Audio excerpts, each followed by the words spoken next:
Hello दोस्तों, आप सभी का अभिषेक एजुकेशन एकेडमी में स्वागत है। मैं अभिषेक सर। दोस्तों, आज डीएलएड सेकंड सेमेस्टर के गणित के महत्वपूर्ण चैप्टर गुणनखंड को लेकर उपस्थित हुए हैं।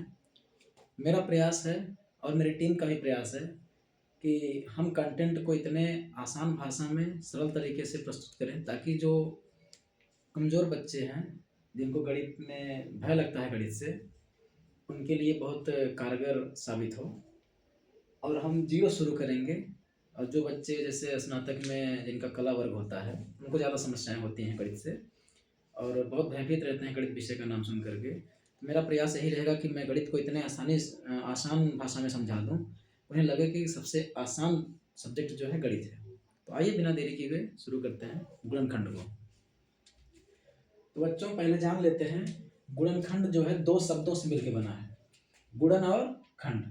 तो गुणन का मतलब होता है गुणा के रूप में, हम गुणा पढ़ते हैं तो गुणा के रूप में। खंड का मतलब होता है टुकड़े या भाग, यानी किसी संख्या को गुणे के रूप में विभाजित कर दिया जाए, यानी भाग में, यानी किसी संख्या को गुणा के टुकड़ों के रूप में व्यक्त कर दिया जाए, या किसी संख्या के भाग कर करके उन्हें गुणा के रूप में व्यक्त कर दिया जाए, तो उसे गुणनखंड कहते हैं। तो आइए देखते हैं कि एग्जाम्पल के माध्यम से गुणनखंड कैसे करते हैं। मान लीजिए हमारा एक प्रश्न है, ज़्यादा समझ में आएगा प्रश्न से एग्जाम्पल लेकर के। एक हमारा प्रश्न है 120 का गुणनखंड कीजिए। ये गुणनखंड एक्चुअली में केवल गुणनखंड नहीं होता, इसे अभाज्य गुणनखंड कहते हैं, ठीक है। लेकिन आसानी के लिए हम लोग केवल गुणनखंड बोल देते हैं, ठीक। चलिए देखिए कैसे हम गुणनखंड करते हैं। ये हमारा अभी अंक गणित है। हमारा मेनली टॉपिक डिपेंड रहेगा बीजगणित पर। तो पहले अंकगणित में देख लेते हैं कैसे होता है। बीजगणित तो इससे भी आसान है। जैसे हमारा 120 का गुणनखंड करना है तो हम लिख लिए इसको। इस तरह की चीजें आपने देखा होगा। तो क्या करना है, हम चेक करते हैं कि किस छोटी से छोटी अभाज्य संख्या से कटेगा। तो सबसे छोटी अभाज्य संख्या जो है वो 2 होती है। अभाज्य संख्याओं को हम यहाँ लिख देते हैं। सबसे छोटी अभाज्य संख्या 2 है, फिर 3 है, फिर 5 है, फिर 7 है, फिर 11 है, 13 है, 17 है, ऐसे ऐसे आती रहेंगी, ठीक है। इनसे हम प्रयास करते हैं। पहले हम सबसे छोटी अभाज्य संख्या यानी 2 से भाग देने का प्रयास करते हैं। जब हम 2 से भाग देंगे, देखते हैं 2 से कटता ही नहीं कटता है। तो ये 2 से कटेगा, क्यों कटेगा? क्योंकि इसका इकाई अंक 0 है। यानी अब किसी संख्या का इकाई अंक 0, 2, 4, 6 या 8 में से कोई भी अंक होगा तो वो संख्या हमेशा 2 से पूर्णतः विभाज्य होगी। यानी 2 से कटेगा। तो बहुत बच्चे इसको काटने में गड़बड़ी करते हैं, कैसे काटा जाता है। ये कुछ नहीं करना, भाग करना है। जैसे हमारा 2 से भाग देना है 120 में, हम भाग करते हैं। हम क्या जानते हैं कि पहले ये एक अंक की संख्या है तो एक अंक में भाग देंगे। 2 से 0 में भाग देते हैं, भाग नहीं जाती है, 0 बाहर भाग ले जाते हैं। तो यानी 2 शून्य में 0 होगा, 0 उतारेंगे तो घटाएंगे, उसके बाद घटाने पे कितना आएगा? 1 बचेगा। अब अगली संख्या उतरेगी हमारी 2, अब ये 12 हो जाएगा। तो अब 2 से 6 12 में भाग देंगे, 6 बार जाएगा। तो ये सब बेसिक सी चीजें हैं, यानी ऐसा हम करते हैं। उसके बाद 6 बार गया तो ये आ गया 12। अब ये पूरा कट गया, घटा दिए हम, कट गया, 0 हो गया। अब अगली संख्या उतारेंगे 0।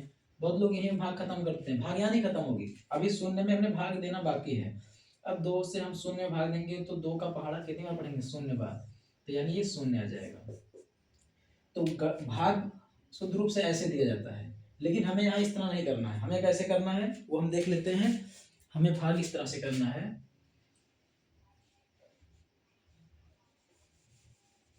यानी जब हम भाग देंगे 2 से, तो 2 से भाग 1 में नहीं जाएगी, तो हम 2 अंक ले लेंगे। यानी इसका आप 2 अंक ले लेंगे। अब हमारा 2 अंक कितना हो गया? 12 हो गया। यानी हम भाग 12 में देंगे।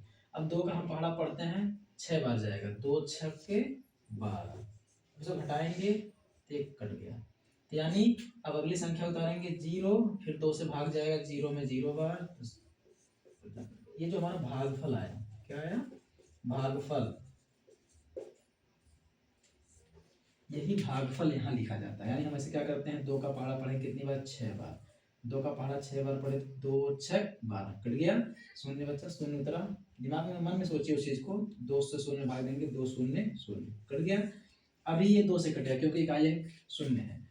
जब 2 से काटेंगे तो वही काम होगा। 2 का पहाड़ा पढ़े कितनी बार? 6 में जाएगा, 2 3 में 6, 2 का पहाड़ा 3 बार, 2 3 6, कट गया। अब 0 उतरेगा, यानी 0 में भाग देंगे 0 से, तो 0 बार भाग गई।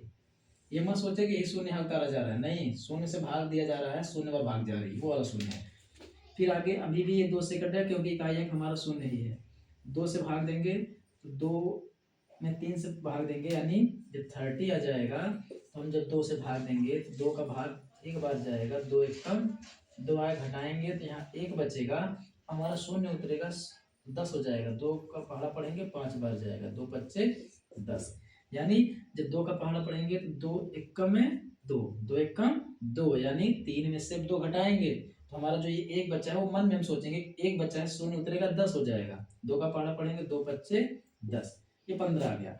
अब देख रहे हैं इकाई अंक जो है हमारा 5 आ गया है, जो कि अब 2 से नहीं कटेगा। तो आगे हम चेक करते हैं वो किससे कटेगा। अगली संख्या हमारी 3 है, 3 का पहाड़ा चेक करते हैं। 3 के पहाड़ा 15 आता है, छोटी संख्या इसलिए पहाड़ा से हम देख लेते हैं, नहीं तो उसका भी नियम है कि अंकों को जोड़ के यदि उसका योगफल 3 से विभाज्य है तो वो संख्या विभाज्य होगी।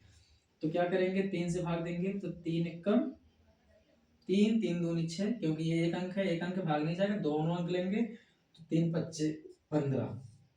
अब ये 5 है तो सीधे 5 से कटेगा, 5 एक कम 5, यानी हम यहाँ लिख सकते हैं इसलिए 120 का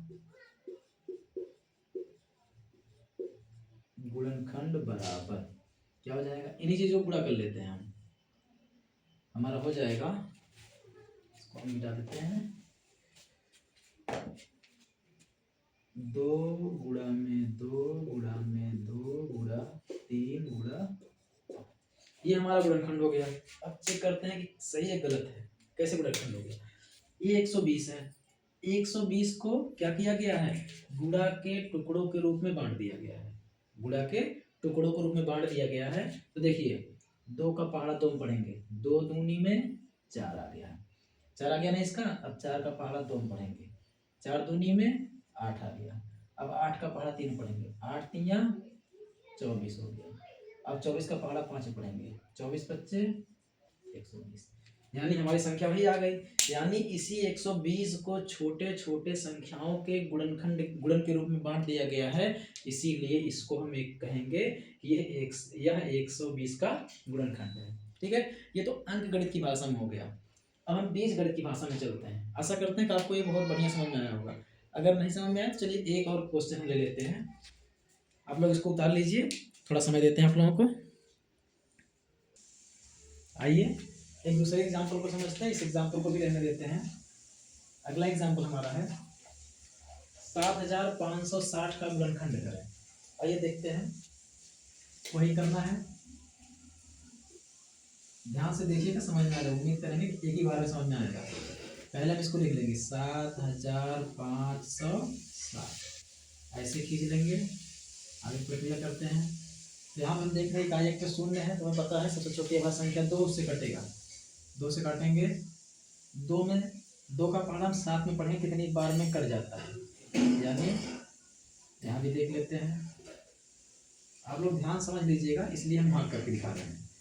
हम यहाँ लिखेंगे 2 तिया में 6, यानी हम 3 बार ले जाएंगे, तो यानी यहाँ 3 बार ले जा रहे हैं, 2 तिया 6, एक से बचा, तो वही कहेंगे 2 तिया में 6, 7 में से 6 घटेगा, 1 बचेगा, वो आप मन में सोचेंगे 1 बचेगा, लेकिन यहाँ पे लिख दिया है। अब अगली संख्या उतरेगी 5, तो यानी ये 5 उतरा। अब यहाँ हो गया 15, 2 का पहाड़ा पढ़ेंगे 7 बार जाएगा, तो 2 का पहाड़ा पढ़ेंगे 7 बार जाएगा, यानी 14 आएगा, तो 1 बचेगा, 1 बचा।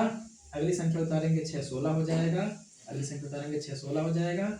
अब यानी 2 का पहाड़ा हमें ऐसे करना है कि 16 आ जाना चाहिए, या 16 के बराबर है उससे कम रहे।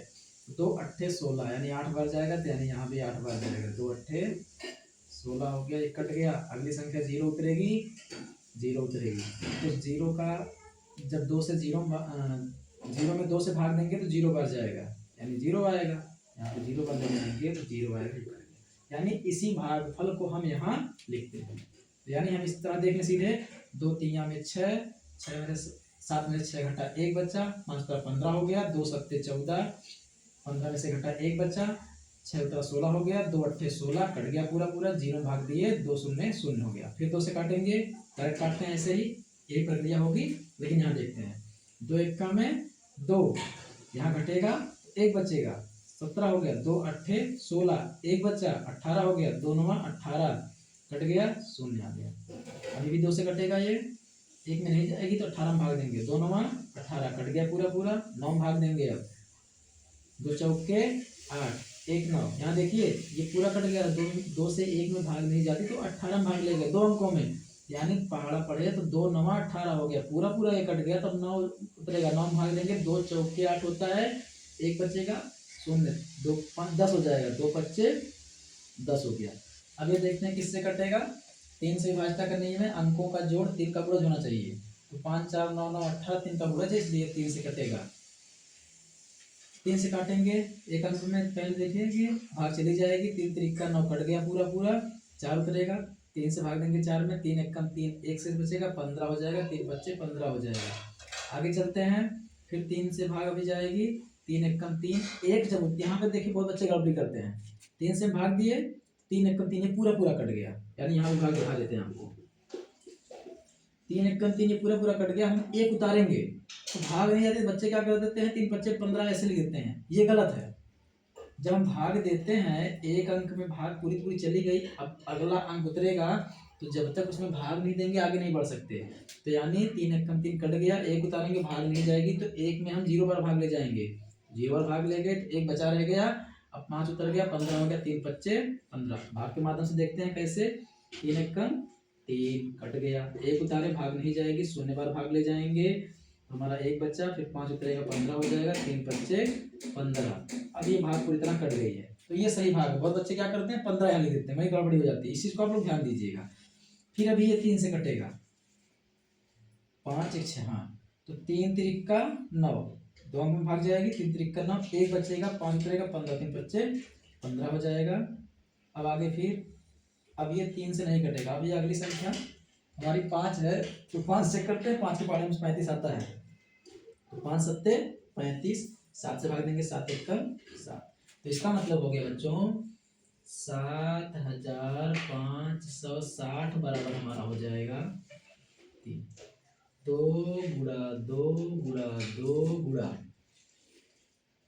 3 गुणा 3 गुणा 3 गुणा 5 गुणा 7, ये हमारा 7560 का गुणनखंड हो गया। चेक करते हैं, जब हम चेक करेंगे तो वही आएगा। चलिए दस करते हैं, 7 बच्चे 35, 35 आ गया ना, 35 तिया 105, अब 105 आ गया ना, 105 तिया 315, 315 तिया 945, यहाँ भी देख लीजिए वही चीज आ रहा है, यानी 1 से 7 से किए 35 आया, आगे चलेंगे 105 मिलता चला जाएगा अपने आप, फिर 945 में 2 से गुणा करेंगे 1890 आ जाएगा, सही है एकदम। फिर 1890 से 2 में गुणा करेंगे आ जाएगा हमारा 3780, फिर आगे इसमें 2 से गुणा करेंगे हमारा वही आ जाएगा कितना 7560, इसका मतलब हमारा गुणनखंड सही है, यानी 7560 को गुणनखंड के रूप में ऐसे हम व्यक्त कर दिए। दोनों का मान एक ही है, ये संख्या है, ये इसका गुणनखंड है। ठीक है, आशा करते हैं आप लोगों को गुणनखंड समझ में आ गया होगा। बाकी बीजगणित के गुणनखंड को अगले वीडियो में हम लोग आते हैं।